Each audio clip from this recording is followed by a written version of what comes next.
Corona संक्रमितको उचित उपचार हरेक नेपालीलाई खोपको आधार। नमस्कार, यो एभिन्यूज खबरको संकेत हो। तपाई अहिले एभिन्यूज@2 मा हुनुहुन्छ। म प्रभा थापा। प्रारम्भमा मूल खबर। दाङमा सिस्ने खोलाको भेलले कार बगाउँदा 4 जनाको मृत्यु। कास्कीमा पहिरोले पुरिएर 3 जनाको ज्यान गयो।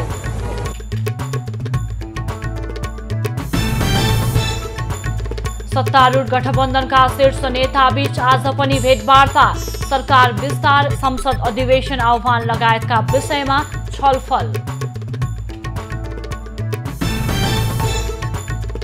नेपाली कांग्रेसमा 14औं महाधिवेशनको सरगर्मी बढ्यो। पौडेल समूहका आकांक्षीले आज संयुक्त पत्रकार सम्मेलन गर्दै।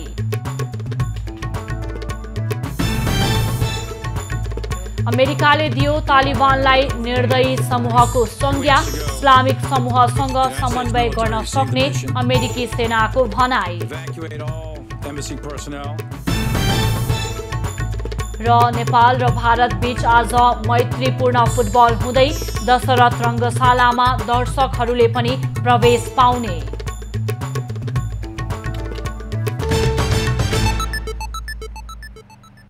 अब खबरको सिलसिला प्रारम्भ गरौं कार दुर्घटना सम्बन्धी प्रसंगबाट।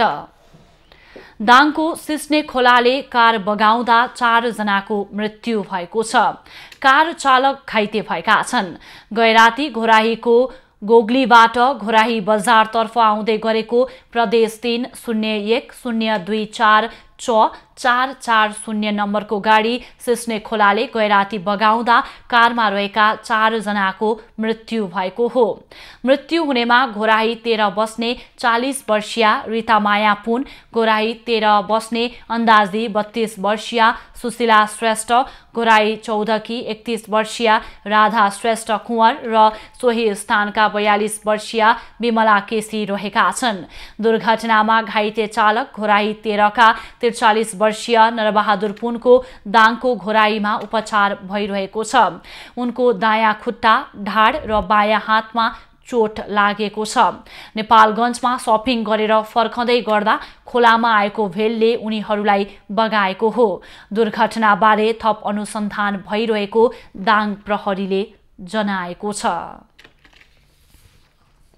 यसैबीच जिल्ला प्रशासन कार्यालय दाङले सिस्ने खोलामा पुल निर्माण गर्ने ठेकेदारलाई पक्राउ गर्न निर्देशन दिएको छ।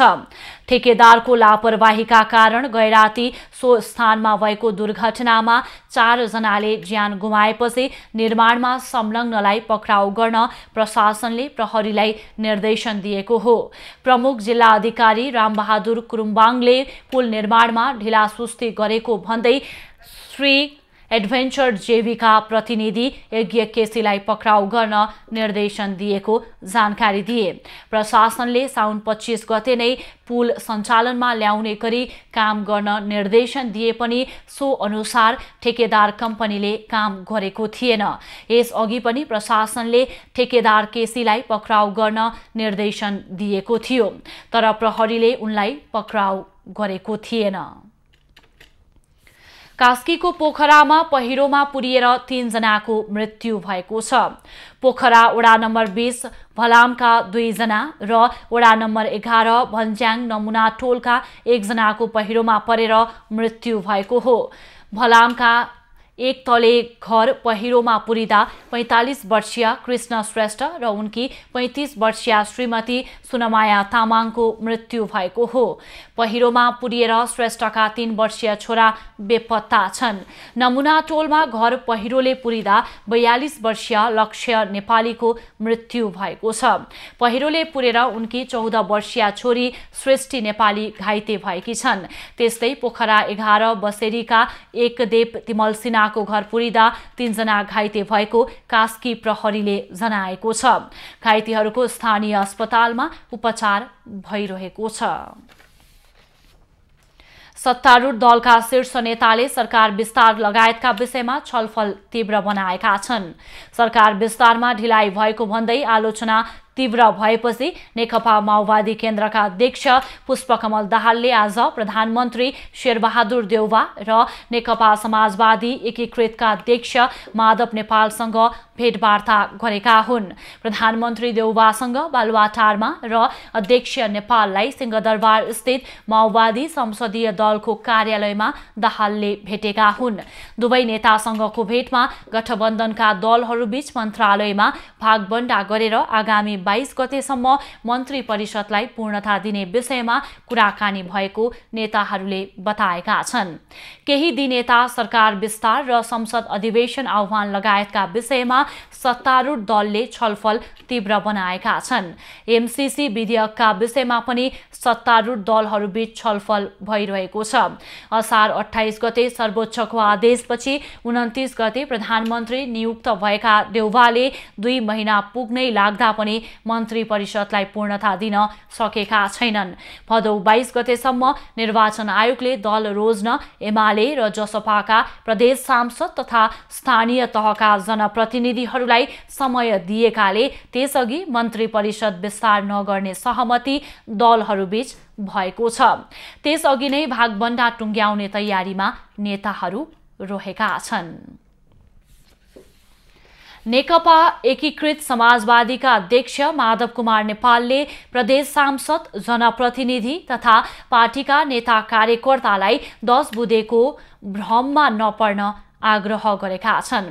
बिहिबार एकीकृत समाजवादीको संसदीय दलको कार्यालय सिंहदरबारमा सञ्चारकर्मीसँग कुरा गर्दै अध्यक्ष नेपालले 10 बुँदे सहमति केपी ओलीको जसरी पनि टाङमुनि छिराएर हुर्मत लिने योजना भएको आरोप लगाउँदै भ्रममा नपर्न आग्रह गरेका हुन्।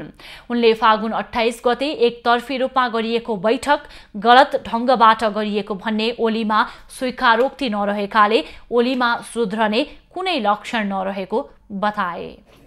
कोसिस गरिरहेका छन्, झुटा प्रचार गरिरहेका छन्, अलमल्याउन खोजिरहेका छन्। त्यो कुनै पनि भ्रममा कसैले पर्नु जरुरी छैन। अलमलमा पर्नु जरुरी छैन। त्यो 10 बुँदेको भ्रममा पनि पर्नु जरुरी छैन। आफ्नो पार्टी माओवादी केन्द्रसँग गएर विलिन हुन्छ भन्ने भ्रम फैलाइएको भन्दै आफ्नो पार्टी विद्रोह गरेर जन्मिएकाले त्यसको भ्रममा नपर्न समेत अध्यक्ष नेपालले आग्रह गरे। जनताको बहुदलीय जनवादलाई नछाडेको भन्दै यसलाई आत्मसात गरेर नयाँ ढङ्गबाट अघि बढ्ने पनि उनले स्पष्ट पारे। संसद सचिवालयले संसदीय दलको कार्यालय उपलब्ध गराएपछि माधव नेपाल लगायतका सांसदहरू बिहिबार कार्यालय पुगेका थिए। संघीय संसद सचिवालयका दलका नेता नेपालको र राष्ट्रिय सभा संसदीय दलका नेता बेदुराम भुसालको कार्यकक्षको व्यवस्था मिलाइएको छ।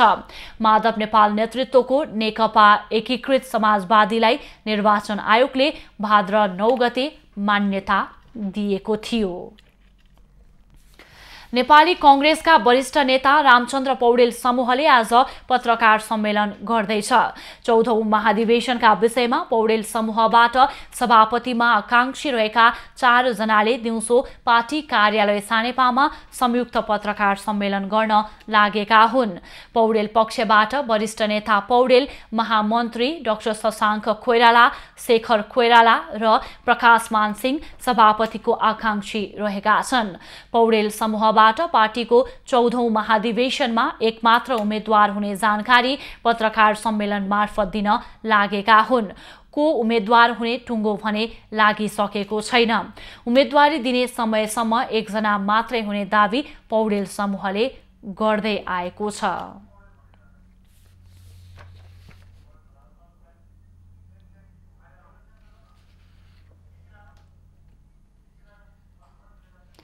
नेपाली कांग्रेसका वरिष्ठ नेता रामचन्द्र पौडेलले सबल नेतृत्वका लागि सानातिना कुरा बिर्सेर आफ्नो आत्माको पुकार सुन्न आग्रह गरेका छन्।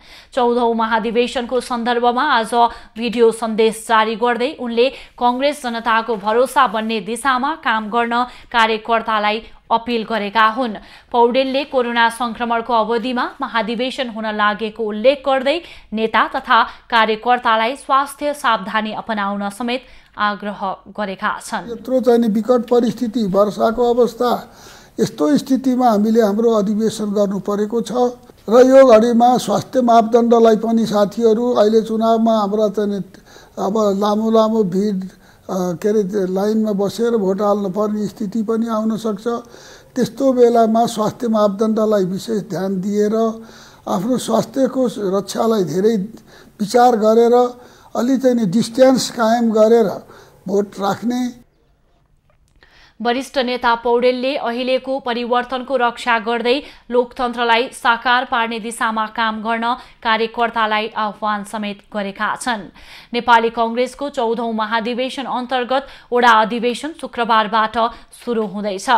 एकैसाथ वडा अधिवेशन गर्ने भनिए पनि कांग्रेसले अहिलेसम्म 57 जिल्लाको मात्र क्रियाशील सदस्यता सूची निर्वाचन समितिलाई बुझाएको छ। पार्टीभित्र विवाद चर्कँदै गएपछि विवेकशील साझा पार्टीका अध्यक्ष रविन्द्र मिश्र र संयोजक मिलन पाण्डेले आज छुट्टै केन्द्रीय समितिको बैठक बोलाएका छन्। अध्यक्ष मिश्रले संघीयता खारेजी र धर्मनिरपेक्षतामा जनमत संग्रहको प्रस्ताव राखेपछि पार्टीभित्र विवाद बढ्दै गएपछि पार्टीका संयोजक पाण्डेले पनि छुट्टै बैठक बोलाएका हुन्। केन्द्रीय समिति बैठकका एजेन्डा तय गर्ने विषयमा कुरा नमिलेपछि दुवै पक्षले भर्चुअल बैठक बोलाएका हुन्। मिश्रले संघीयता र धर्मनिरपेक्षता सम्बन्धी प्रस्ताव ल्याएपछि त्यसको विरोधमा संयोजक पाण्डे लगायत 4 नेताले पनि अर्को प्रस्ताव ल्याएका थिए। मिश्रले अन्योलता हटाउन केन्द्रीय समिति बैठक बोलाइएको बताएका छन् भने पाण्डेले समझदारी कायम नभएकाले छुट्टै केन्द्रीय समिति डाकिएको प्रतिक्रिया दिएका छन्। मिश्रले संयोजकलाई केन्द्रीय समिति बैठक राख्ने अधिकार नभएको दावी समेत गरेको छ।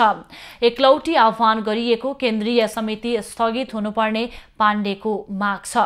पटक पटक एकता र विवाद हुँदै आएको विवेकशील साझा पार्टी पछिल्लो समय फेरि विभाजनको संघारमा पुगेको छ।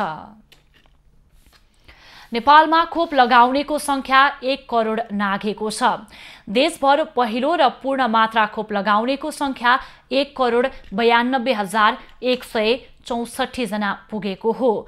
2 करोड 17 हजार मध्ये 54,24,836 जनालाई पहिलो मात्रा र पूर्ण मात्रा लगाउने 46,67,328 जना पुगेको छ। प्रतिशतका हिसाबले पहिलो खोप लगाउने 18 र दुवै खोप लगाउने 15.4% रहेको छ। नेपालमा गत माघदेखि कोरोना भाइरस विरुद्धको खोप लगाउन सुरु गरिएको थियो। सरकारले आगामी चैत मसान्तसम्म उमेर समूहका हिसाबले खोप लगाउन योग्य सबै नागरिकलाई खोप लगाइसक्ने सरकारको लक्ष्य छ। असोज मसान्तसम्म खोप लगाउन योग्य नागरिक मध्ये 1/3 खोप लगाउने स्वास्थ्य मन्त्रालयले जनाएको छ।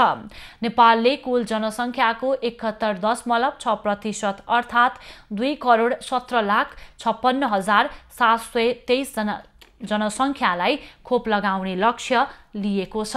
अहिलेसम्म 1 करोड 33 लाख भन्दा बढी खोप नेपालले प्राप्त गरिसकेको छ, जसमध्ये 1 करोड 92,164 डोज खोप प्रयोग भइरहेको स्वास्थ्य मन्त्रालयले जनाएको छ। नेपालमा अहिलेसम्म कोभिसिल्ड, भेरोसेल, जोन्सन एन्ड जोन्सन र जापानमा निर्मित एस्ट्राजेनेका र स्विडिस एस्ट्राजेनेका खोप प्रयोगमा ल्याइएको हो। पूर्व गृह सचिव श्रीकान्त रेग्मीको निधन भएको छ। 71 वर्षको उमेरमा रेग्मीको आज बिहान निधन भएको हो। उनी लामो समयदेखि मधुमेहबाट पीडित थिए। उनी 2034 सालदेखि 2059 सालसम्म सरकारी सेवामा संलग्न थिए। गृह मन्त्रालय प्रमुख जिल्ला अधिकारी हुँदै गृह सचिवसम्म भएका रेग्मीले 2059 सालमा वरिष्ठताका आधारमा मुख्य सचिव नभएपछि राजीनामा दिएका थिए। उनी स्वास्थ्य र मन्त्री परिषदका सचिव पनि भएका थिए। रेग्मीका 2 छोरा रहेका छन्। सिन्धुलीमा महाभारत र चुरे पहाडबाट अविरल वर्षापछि पहिरो र खहरे चलेपछि खेतीयोग्य जमिन बगरमा परिणत भएका छन्। कमला नदीमा आएको बाढीले मानव बस्ती समेत जोखिममा पारेको छ। पृष्ठभूमिमा देखिरहेका छौँ यो केही दिन अगाडिको निरन्तर अविरल वर्षाको कारणले गर्दाखेरि यो कमला नदीले कटान गरेर यहाँका उर्वरा खेतीयोग्य जमिनहरू अहिले बगरमा परिणत भएका छन्। खास गरिकन सिन्धुली जिल्लाको महाभारत पहाड र चुरे पहाडबाट बगेर आउने खहरेहरू यो कमला नदीमा मिसिएसँगै यो कमला नदीमा वर्षेनी आउने बाढीले गर्दाखेरि सिन्धुली जिल्लाको यो उर्वरा खेतीयोग्य जमिनहरू रहेको दुधौली नगरपालिकाका विभिन्न स्थानहरूमा कटान गरेको छ। क्षति अझै पनि छ। हामी क्रमशः यसलाई पूर्ण रूपमा नियन्त्रणमा लिन्छौँ। नेपाल सरकारको सीमित आर्थिक स्रोतको बावजुद दिएको स्रोतबाट काम गर्नुपर्ने अवस्था छ। मेन त बजेटै हो। अब त्यसमध्ये अब कटानहरू भन्ने भने अब कुनै धार यसपालि धार परिवर्तन गरेछ, कहिले कुन साइडमा कटान गर्ने, कहिले कुन साइडमा कटान गर्ने। अब यसलाई एउटा नियन्त्रण दुई साइडमा नियन्त्रण गर्न सक्यो भने वृक्षारोपण गर्ने, तारजालीले चाहिँ बाँधहरू बाँध्ने यस्तो काम गर्यो भने चाहिँ नियन्त्रण हुन सक्छ। खास गरेर सिरथौली, हर्साई, निपाने, दुधौली लगायतका विभिन्न स्थानहरूमा अहिले स्थानीय बासिन्दाहरूको खेतीयोग्य जग्गाहरू कटान गरेको छ। कसरी धनुषा र सिरामा त्यो कार्यक्रम सञ्चालन भएको छ कमला नदी नियन्त्रण आयोजना अन्तर्गत। त्यसै गरी यहाँ पनि आयोजना त आइपुगेको छ तर सीमित बजेट सहित आएको छ। त्यसलाई चाहिँ राष्ट्रिय योजना आयोग मार्फत बृहत बजेट परिचालन गरेर बृहत कार्यक्रम सञ्चालन गरेर कमला नदी नियन्त्रणलाई हामीले नियन्त्रण गर्न सकेनौँ भने यो कमला खोजवासीको खाद्यान्नको भण्डार तहस नहस हुँदै गइरहेको छ। र विगतका दिनहरूमा यो कमलाखोज क्षेत्र अन्न उत्पादनको निम्ति भण्डार थियो र यहाँबाट विभिन्न जिल्लाहरूमा अन्न निर्यात गरिन्थ्यो। तर पछिल्लो समयमा सिन्धुली जिल्लाको यो कमला नदीले दुधौली नगरपालिकाका क्षेत्रका जग्गाहरू कटान गरिसकेपछि यहाँका स्थानीय बासिन्दाहरू दिनदिनै सुकुम्बासी बन्दै गएका छन्। कमला नदीले धेरै नै यो जग्गाहरू यो खेती चाहिँ कटान गरेको छ र त्यसको लागि हामी आज स्थलगत रूपमा चाहिँ हाम्रो कमला नदी नियन्त्रण आयोजनाको प्रमुखज्यू अनि सिँचाइ कार्यालयका प्रमुखज्यू अनि दुधौली नगरपालिकाका प्रमुखज्यू लगायतका हामी टोलीहरू चाहिँ स्थलगत रूपमा यहाँ चाहिँ आएका छौँ र यहाँको क्षतिको बारेमा आज हामीले विवरण सङ्कलन गर्छौँ। कमला नदी नियन्त्रण आयोजना र डिभिजन सिँचाइ कार्यालय मार्फत हामी चाहिँ जति सकिन्छ त्यो चाहिँ नियन्त्रण गर्न नदी नियन्त्रणको लागि हामी पहल गर्छौँ। यहाँका खेतीयोग्य जमिनहरू कटान भइसकेपछि उर्वरा भूमिहरू दिनदिनै नोक्सान भएका छन्। नेपाल सरकारको सम्बन्धित निकाय कमला नदी नियन्त्रण आयोजना लगायतका सरकारी सम्बन्धित निकायले यो कमला नदीलाई नियन्त्रण गर्नको निम्ति दीर्घकालीन सोच भएका र ठुला गुरु योजनाहरू सञ्चालन गर्न सकिएन भने यो उर्वरा भूमिलाई आगामी दिनमा बचाउन सकिँदैन र यहाँको मानव बस्ती पनि जोखिममा पर्ने देखिएको छ। एबी न्युज खबरका लागि शङ्कर कार्की, कमलाखोज, सिन्धुली। पर्वत अस्पतालमा कोरोनाका जटिल बिरामीहरूलाई उपचार गराउन भन्दै खरिद भएका करोडौंका सामग्री प्रयोगमा आएका छैनन्। प्रदेश सरकारको बजेटमा 1 वर्ष अघि खरिद भएका उपकरणहरू प्रयोगमा नआएका हुन्।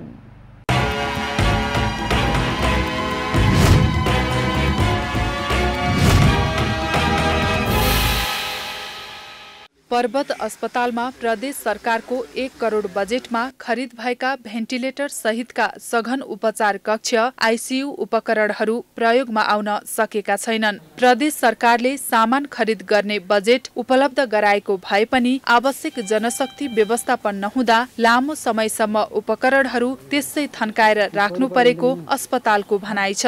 प्रदेश सरकारसँग जनशक्ति माग गरिए पनि त्यो अनुसार पदपूर्ति भएको छैन। चाँडोभन्दा चाँडो सञ्चालनमा ल्याउनु पाए भने चाहिँ सबभन्दा राम्रो हुन्थ्यो भन्ने हो। त्यसको लागि चाहिँ जनशक्ति नै पहिलो पार्ट भयो। हुन त हामीसँग अहिले उपकरण भएको कारणले हामी जनशक्तिको मात्रै कुरा गरिरहेका छौँ। अब यो उपकरण नभएको भए त त्यो कुरामा प्रसङ्गै नउठ्ने पनि थियो होला। त्यो हिसाबले चाहिँ अब उपकरण छ जनशक्तिको लागि माग मात्रै गर्ने हो।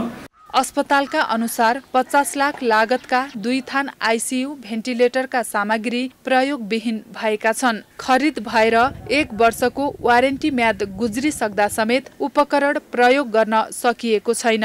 अस्पताललाई सुविधा सम्पन्न बनाउन उपकरण खरिद गरिए पनि बजेट अभावले समस्या भएको अस्पताल विकास समितिले जनाएको छ। वार्षिक रूपमा 5-7 लाख रुपियाँ मात्रै पर्वत अस्पतालको सेवाहरूलाई सुनिश्चित गर्नका लागि व्यवस्थापन गर्ने हो भने अब पर्वत अस्पताल एउटा सुविधा सम्पन्न अस्पतालको रूपमा अब सबै खालका सेवाहरू प्रदान गर्न सकिने अस्पतालको रूपमा चाहिँ अब विकास हुन सक्छ। अस्पतालमा अहिले एनेस्थेसिया, एमडी सहित तालिम प्राप्त नर्सको अभावको अवस्था छ। आइसियू सहितका बेडहरू जनशक्ति नभएकाले गोदाममा अलपत्र अवस्थामा छन्, जसका कारण जटिल किसिमका बिरामी उपचारबाट वञ्चित रहेका छन्। 7 स्थानीय तह रहेको पर्वतमा प्रति स्थानीय तहले वार्षिक 5 लाख बराबर स्वास्थ्यका क्षेत्रमा अस्पताललाई उपलब्ध गराएमा सबै उपकरणहरू उपयोगमा ल्याउन सकिने व्यवस्थापन समितिको भनाइ छ। महेन्द्र जीसी, पर्वत।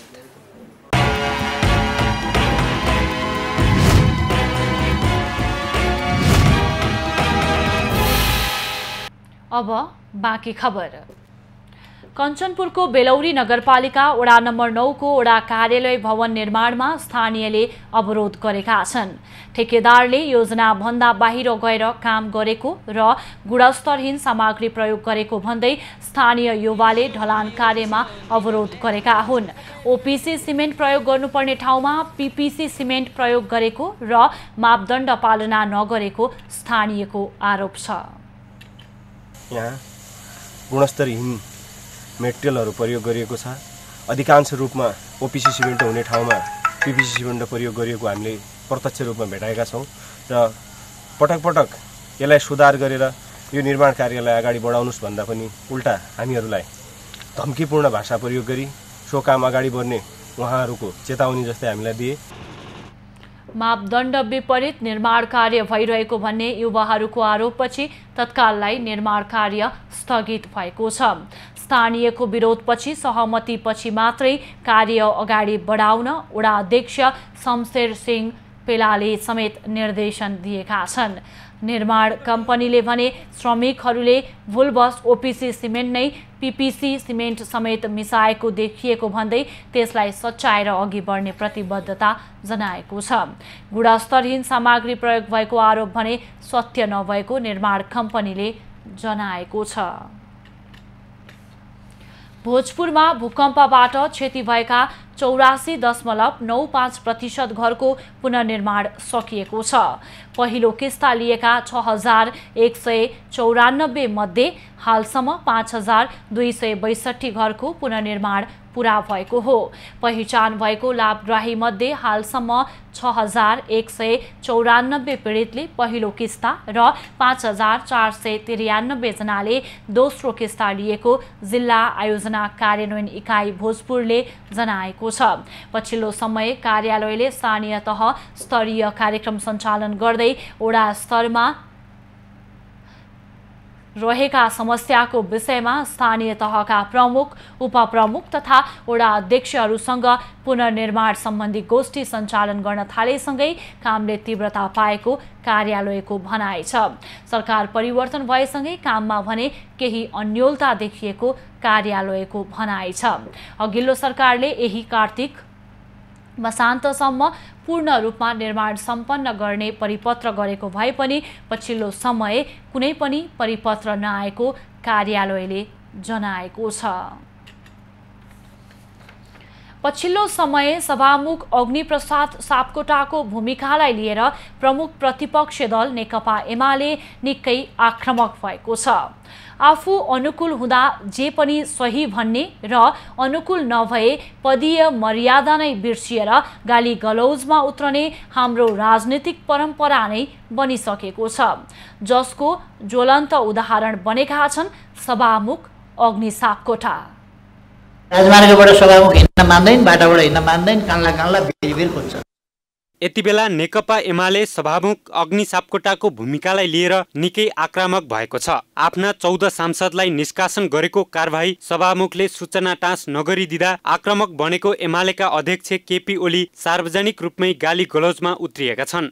नेकपा एमाले कारबाही गरेर संसद सचिवालयलाई सूचना जारी गर्न सभामुखले दिनुभएको छैन, सभामुखले रोकेर राख्नु।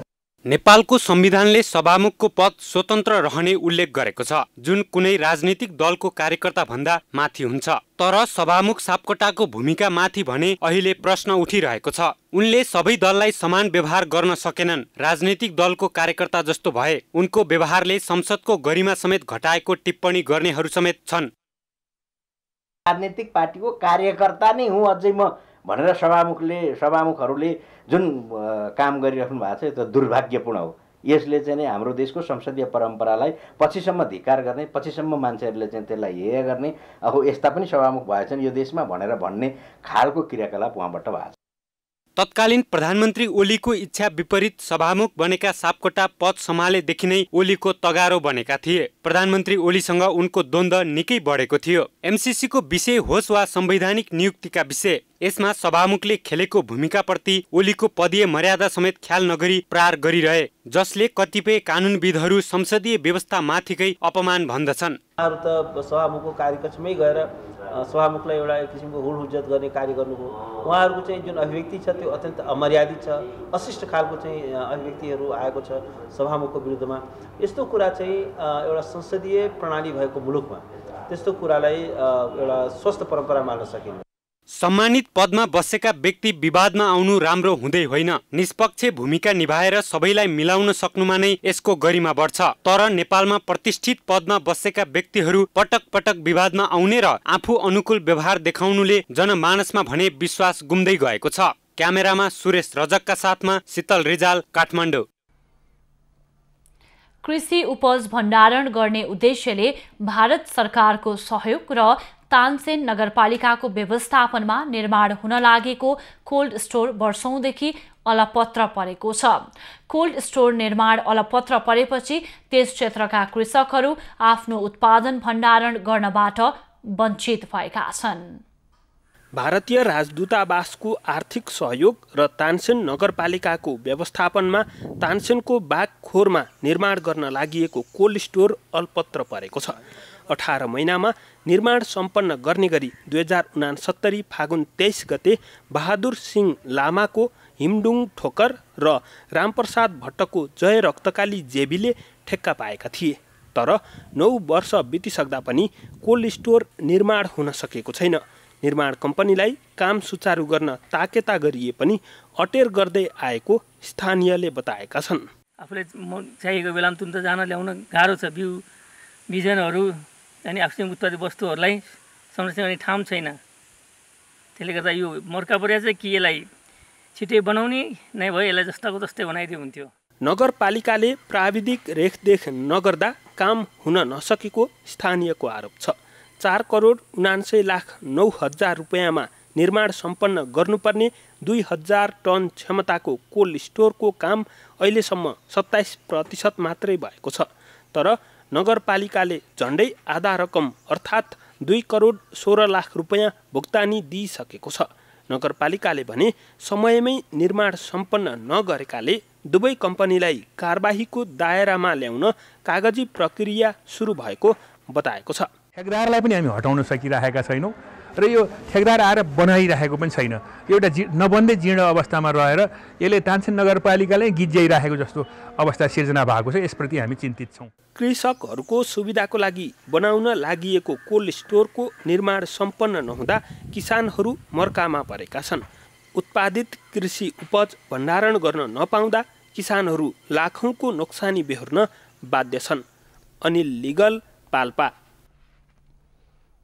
ललितपुरको जाउलाखेलमा रहेको चिडियाखानामा अवलोकनकर्ता नहुँदा आम्दानी कम भएर जनावरहरूलाई खाद्यान्नको व्यवस्थापन गर्न धौधौ परिरहेका बेला जनावरको अभिभावकत्व लिने क्रम पनि बढेको छ।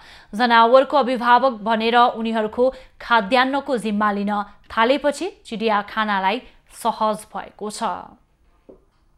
चिडियाखानामा 36 जनाले कुनै एक जनावरको अभिभावकत्व लिएर सहयोग गरिरहेको र यसरी सहयोग गरे चिडियाखानाका जनावरहरूलाई खाद्यान्नको अभाव नहुने चिडियाखाना प्रशासनको भनाइ छ। हामीले हाम्रा जनावरहरूलाई चाहिँ अन्तर्राष्ट्रिय स्ट्यान्डर्डकै यो इन्टरनेसनल स्ट्यान्डर्डकै इन्टरनेसनल प्रोभिजन अनुसारकै फुडहरू अनि उनीहरूलाई त्यो हाइजिनहरू मेन्टेन गर्दै आएका छौँ। सञ्चालनको मुख्य आय टिकट बिक्रीबाट हुने गरेकोमा यो स्रोत नै बन्द भएपछि चिडियाखाना समस्यामा परेको हो। वार्षिक 14 करोड आम्दानी हुने गरेको चिडियाखानाको अहिले आधा आम्दानी घटेको छ। लकडाउनमा कर्मचारीको आधा पारिश्रमिक काटेर पनि जनावरलाई खानेकुराको जोहो गर्न सहयोग गरेकोमा अहिले त्यो पनि सम्भव नरहेको चिडियाखाना प्रशासनले बताएको छ।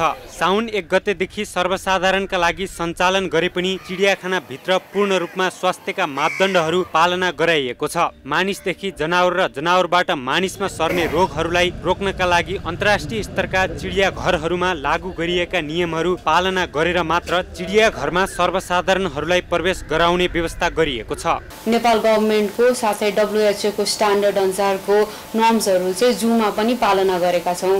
यसमा चाहिँ हामीले मास्क अनिवार्य अनि सामाजिक दूरी कायम गर्ने, त्यस्तै गरी सेनिटाइजरको प्रयोग गर्ने, यो चाहिँ यथावत हामीले अनि जथाभावी थुक्ने यो ठाउँ स्पेसिफिक पनि हामीले केही नर्म्सहरू लिएर आएका छौँ। चिडियाघरको टिकट काउन्टरमा हुने भिड कम गर्न ई सेवाबाटै टिकट काट्ने व्यवस्था समेत मिलाइएको छ। विगतमा वार्षिक रूपमा चिडियाखानाको 14 करोडसम्मको आम्दानी हुने गरेको र त्यसमा जनावरलाई खुवाउनका लागि 4 करोड खर्च हुने गरेको थियो। तर यो वर्ष 7 करोडको हाराहारीमा आम्दानी भएको चिडियाखानाले जनाएको छ। विश्वको प्राचीन भाषा संस्कृत व्याकरणको उत्पत्ति तथा रचना भएको स्थानको रूपमा लिने अर्घखाँचीको पाणिनी तपोभूमि ओझेलमा परेको छ। यो ठाउँ पर्यटकीय गन्तव्यको रूपमा विकास गर्न सकिने भए पनि पर्याप्त प्रचार नहुँदा ओझेलमा परेको हो। पाणिनी तपोभूमि यस ठाउँमा पाणिनी ऋषिले भगवान शिवजीको तपस्या गरेर अयुड रिलिरिक ए ओङ ऐउच भय बरट लण यमगण नम झवय घडदस जबगडदस खप छ ठ थ चट तप कपय सससर हल आदि 14 सूत्रको प्रतिपादन गर्नुभएको थियो र त्यही 14 सूत्रको आधारमा अहिले पनि विश्वको प्राचीन भाषा संस्कृत सँगसँगै नेपाली र हिन्दी भाषाका लगायतका विभिन्न भाषाहरू चलिरहेका छन्। हजारौं वर्ष पहिले पाकिस्तानको लाहोरबाट तपस्या गर्दै अर्घखाँचीको खिदमीमा आएका पारणी ऋषिले पटेनाको लयमा तपस्या गरेर संस्कृत व्याकरणको रचना गरेको मानिन्छ। त्यसैले पारणी तपोभूमि क्षेत्र विश्व भाषा सम्पदाको प्रमुख स्थल रहेको विश्वास गरिन्छ।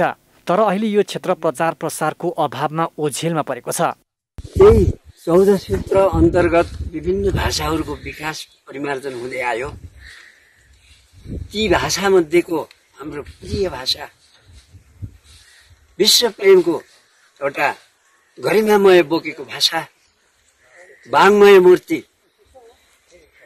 व्याकरणको प्रादुर्भाव भयो। त्यस अनुसारको जुन यहाँ हुनुपर्ने राष्ट्रिय स्तरमा चिन्न पर्ने अथवा हाम्रो पालिकाहरू अब हाम्रो चाहिँ अब जिल्लाहरू राज्यहरूले गर्नुपर्ने जुन भूमिकाहरू हो त्यसमा अलिकति कमी आएको छ। पाणिनी ऋषिको तपस्याबाट भगवान शिव प्रसन्न भई डमरू बजाउँदै आई उड ऋषि लिरिक एहो लगायत 14 सूत्रको स्वर निकालेको र ती 14 सूत्रबाट संस्कृत व्याकरणको रचना भएको धार्मिक मान्यता रहेको छ। त्यसैले भाषा साहित्यको हिसाबले पनि यस क्षेत्रको प्रचार प्रसार आवश्यक रहेको स्थानीय अगुवाको भनाइ छ। शिवजी प्रसन्न भएर डमरू बजाई अनि यो 14 सूत्रीय व्याकरणका 14 सूत्रको उत्पत्ति भएको स्थलको रूपमा यसलाई मानिन्छ। यो ठाउँ विश्व प्रख्यात छ, विश्वसित परिचित छ र यो अति ऐतिहासिक पर्यटकीय र धार्मिक स्थलको रूपमा मान्दै आइएको छ। अर्घखाँचीको पाणिनी गाउँपालिका 1 पडेनामा रहेको यो तपोभूमिबाट उत्तरतर्फ हिम श्रृङ्खला, दक्षिणतर्फ तराई र भारतीय भूमि देख्न सकिन्छ। यस क्षेत्रलाई ऐतिहासिक धार्मिक पर्यटकीय क्षेत्रको रूपमा विकास गर्न आवश्यक रहेको गाउँपालिकाले जनाएको छ। त्यो ठाउँमा अति आनन्द र मनमोहक पनि छ। त्यो पहाडमा तराईबाट आधा घण्टाको 15 मिनटको बिचमै त्यो केबल कारमा चढेर चाहिँ गएर अति प्रचण्ड गर्मीबाट हामी अति जाडो ठाउँमा आउन सक्छौँ भने त्यसले चाहिँ गएर पर्यटकको सम्भावना बढी बोकेको कारणले हामी प्रचार प्रसारसँगै त्यहाँको भौतिक पूर्वाधारमा हामी लागेका छौँ। पाणिनी ऋषिले तपस्या गरेर निस्किएको 14 सूत्रलाई महेश्वर सूत्राणी भनिएको छ। त्यसै आधारमा लघु सिद्धान्त, मध्य सिद्धान्त र सिद्धान्त कौमुदीको निर्माण भएको संस्कृतका विज्ञहरूले समेत बताउँदै आएका छन्। आराध्य देव भगवान पशुपतिनाथको मन्दिर यस वर्षको हरितालिका तीजमा पनि नखुल्ने भएको छ। कोरोना संक्रमणको जोखिमलाई मध्यनजर गर्दै पशुपति क्षेत्र विकास कोषले तीजमा मन्दिर खुल्ला नहुने बताएको छ। यस वर्ष पनि हिन्दू महिलाहरूले हरितालिका तीजमा आराध्य देव भगवान पशुपतिनाथको पूजा आराधना गर्न नपाउने भएका छन्। कोरोना महामारीका कारण पूजा आजाका लागि मन्दिरको ढोका नखोलिने भएपछि यस पटकको तीजमा पनि महिलाहरूले पूजा आराधना गर्न नपाउने भएका हुन्। कोरोना महामारी र भीडभाड नियन्त्रण गर्नका लागि पशुपतिनाथको मन्दिर अनिश्चित कालका लागि बन्द हुने भएकाले तीजमा पनि पूजा आजा खुला नगरिने पशुपति क्षेत्र विकास कोषले बताएको छ। यो क्षेत्रमा सबभन्दा बढी भिडभाड हुने भएको कारणले गर्दा हामीलाई खोल्ने पर्ने एउटा निर्देशन प्राप्त भइहाल्यो भने पनि तीजमा चाहिँ हामी खोल्दैनौँ। तीज पछि गएर मात्रै खोल्ने तयारी गर्छौँ। नेपाल सरकारबाट यदि निर्देशन प्राप्त भए तापनि हामी तीजलाई चाहिँ किनभने त्यो अनकन्ट्रोल हुन्छ, अनकन्ट्रोल नगराउँ, किनभने हामीले सार्वजनिक सरोकारको विषयमा आफूले पनि सरोकार लिनुपर्छ। कोरोना संक्रमण रोकथामका लागि दोस्रो चरणको निषेधाज्ञा जारी भएता पाशुपत क्षेत्र बन्द छ। मन्दिर दर्शन गर्न आउने दर्शनार्थीहरू प्रवेशद्वारबाटै पूजा गरेर फर्किने गरेका छन्। भक्तजनहरूले मन्दिरमा पूजा गर्न नपाएकोमा गुनासो छ। यहाँ पशुपति दर्शन गर्नु आएको हौ हामीहरू, तर पशुपति चाहिँ अलि बन्द रहेछ मन्दिर, अलि नरमाइलो भयो। खुल्या भए चाहिँ अलि घुमघाम हुन्थ्यो, पूजाउजा गरिन्थ्यो, तर बन्द रहेछ। मन्दिर नखुल्दा यस क्षेत्रमा पूजा सामग्रीको व्यापार गर्दै आएका व्यवसायीहरूले पनि दुखेसो पोखेका छन्। संक्रमणका कारण मन्दिर नखुल्दा दैनिकी चलाउन समस्या भएको उनीहरूको भनाइ छ। हाम्रो त व्यापार छैन, अब खानेको पैसा पनि छैन। 1-1.5 वर्ष भइसक्यो बन्द भएको। हामी त अब खुल्नुहोस् भन्छ, व्यापार भएको छैन, हाम्रो छैन, यस्तो सामानहरू सुकेर गएको छ। हरितालिका तीजमा मन्दिर बाहिरबाट पूजा गर्ने भक्तजनको लागि कुनै पनि व्यवस्था नमिलाउने कोषको भनाइ छ। सकेसम्म घरमै बसेर पूजा आजा गर्न र मन्दिरमा आएर भिडभाड नगर्न कोषले आग्रह गरेको छ। नजिकै गरेको हरितालिका तीजमा यसपालि पनि पशुपतिको ढोका नखुल्ने भएको छ। बढ्दो कोरोनाको उच्च जोखिमलाई मध्यनजर गर्दै पशुपति विकास कोषले यसपालि पनि पशुपतिको ढोका नखुलाउने निर्णय गरेको हो। क्यामेरामा विनय तामाङको साथमा भावना कार्की, काठमाडौँ। सुदूरपश्चिममा गौरा पर्व मनाइँदैछ। भाद्र शुक्लको षष्ठीदेखि अष्टमी तिथिसम्म यो पर्व मनाउने प्रचलन रहेको छ। गौरा पर्व अर्थात् भाद्रको यो महिनालाई हरियाली अनि पानीको थोपाहरूसँगै वैदिक सनातन संस्कार मानिने भएकाले विवाहित महिलाहरूले सौभाग्यको रूपमा मनाउने गर्दछन्। त्यसैले यो पर्वलाई सामाजिक सद्भावको रूपमा पनि लिने गरिन्छ।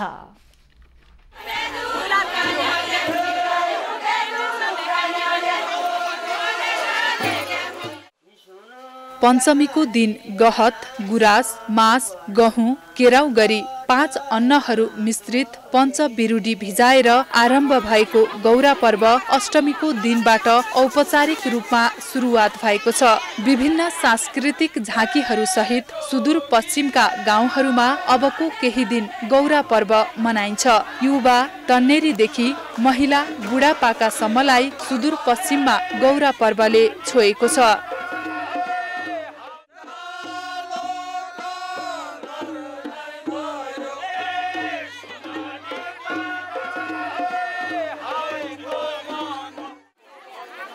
गौरा पर्वका सुरुवाती 3 दिन महिलाहरूले मात्र मनाउने प्रचलन रहेको छ। यो 3 दिन घरभित्रै बिरुडा भिजाउने, बिरुडा धुने, शिव पार्वतीको पूजा आजा गर्ने लगायतका कामहरू हुन्छन् भने अष्टमीको दिन गौरा देवीको प्रतिमालाई सार्वजनिक गरिन्छ। गौरी मातालाई हामी एक ठाउँमा सबै कुराहरू त्यसमा बनाएर डालोमा राखेर मन्दिरमा ल्याउँछौँ, त्यसको पूजा गर्छौँ। अनि त्यस दिन चाहिँ हामी पहेँलो धागोको 7वटा गाँठो पारेको सस्तरी हुन्छ त्यसलाई। शिव पार्वतीको आराधना गर्दै मनाइने गौरा पर्वमा पौराणिक तथा ऐतिहासिक कथाहरूलाई लोकलयमा गाउने चलन छ। गाउँ अनुसार फरक फरक लय, भाका, भेषभूषाले भरिपूर्ण गौराका समाज अनुसार फरक फरक विशेषता पाइन्छन्। महिलाहरू पञ्चमीको दिनदेखि व्रत बसेर आफ्नो श्रीमानको दीर्घायुको कामना गर्दछन्। यो पर्वलाई सामाजिक सद्भावको पर्वको रूपमा पनि लिइन्छ।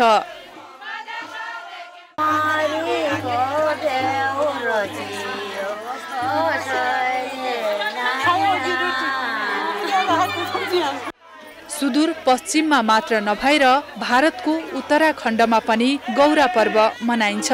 यो पर्व कोरोना महामारीका बीच पनि गौरा पर्वलाई सुदूर पश्चिमका पहाडी जिल्लाहरूमा धुमधामका साथ मनाइँदैछ। लोकेश साउद, बैतडी। अब पालो एबी न्यूज एट स्पोर्ट्सको।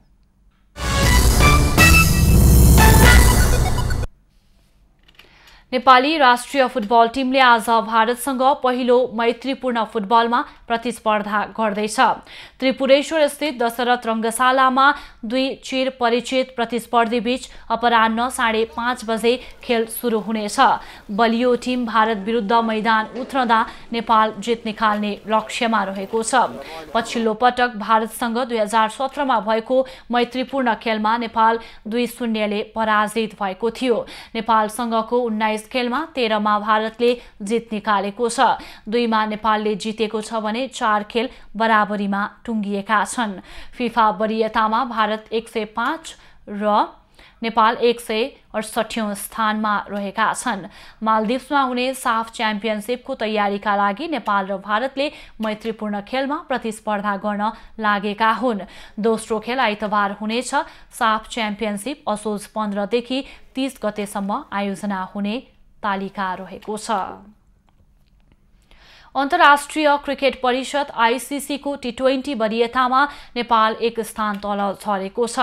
आईसीसीले सार्वजनिक गरेको नयाँ वरियतामा नेपाल 13औं स्थानमा झरेको हो। यसअघि नेपाल 12औं स्थानमा रहेको थियो। T20 को नयाँ वरियताको शीर्ष स्थानमा इङ्ल्यान्ड, दोस्रोमा भारत र तेस्रोमा पाकिस्तान रहेका छन्। चौथो न्युजिल्यान्ड र पाँचौंमा दक्षिण अफ्रिका रहेको छ। वरियतामा स्कटल्यान्ड 14औं, UAE 15औं, पपुवा न्युगिनी 16औं, नेदरल्यान्ड 17औं र ओमान 18औं स्थानमा रहेका छन्। नेपाल एक दिवसीय वरियताको 16औं स्थानमा रहेको छ।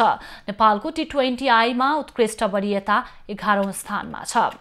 नेपाली टोली आईसीसी विश्वकप लिग 2 अन्तर्गत ओमान र अमेरिकासँग त्रिकोणात्मक सिरिजका लागि अहिले ओमानमा छ। अब पालो एबी न्यूज एट मौसमको।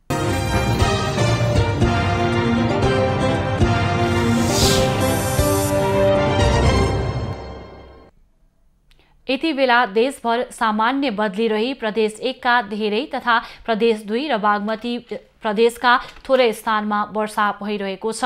अपराह्नपछि देशभर सामान्य बदली रही केही स्थानमा हल्कादेखि मध्यम वर्षाको सम्भावना रहेको छ भने प्रदेश 1 का 1-2 स्थानमा मेघ गर्जन र चट्याङसहित भारी वर्षा हुन सक्ने जल तथा मौसम पूर्वानुमान महाशाखाले जनाएको छ।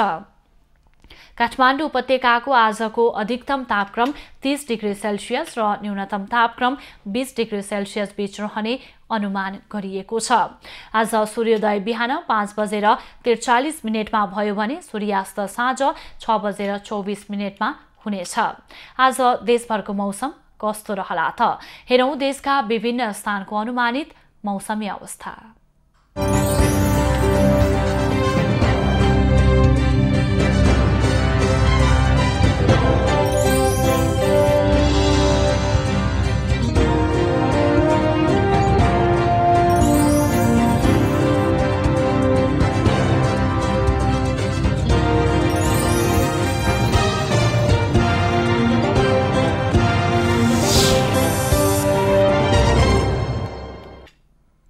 अहिलेलाई खबरको क्रम यति नै। एबी न्यूज खबरका यी सहित अन्य विस्तृत खबरका लागि www.abnews.tv लगअन गर्न सक्नुहुनेछ। युट्युब, फेसबुक र ट्विटरमा पनि हामीलाई फलो गर्न सकिनेछ। खबर भित्रको खबरका लागि हेर्दै रहनुहोला एबी न्यूज खबर। नमस्कार।